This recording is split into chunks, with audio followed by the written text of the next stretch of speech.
brood is klaar en ek gaan definitief nie in hierdie reënwinkel toe loop nie. So kom ons bak 'n broodjie from scratch. Hierdie is die heel eerste keer wat ek brood bak from scratch. So wish me luck. 400 ml warm water, 1 teelepel heuning, 1 teelepel olyfolie, 1,5 teelepels yeast.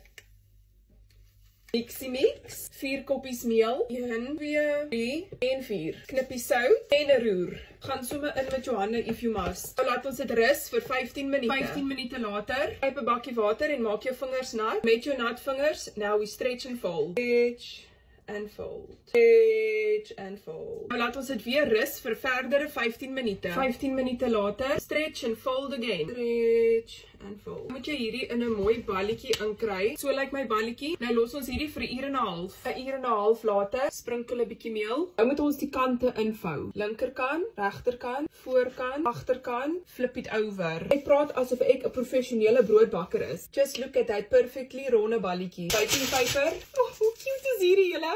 Terwyl jou broodjie rus, voor vir dit, jou potjie kos pot sommer in die oond.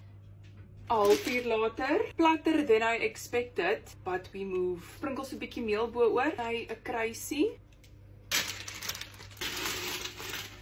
Die good to me broodjie. Deksel op, to the oven. Oh, it's a chop. 50 minute later op 200 grade.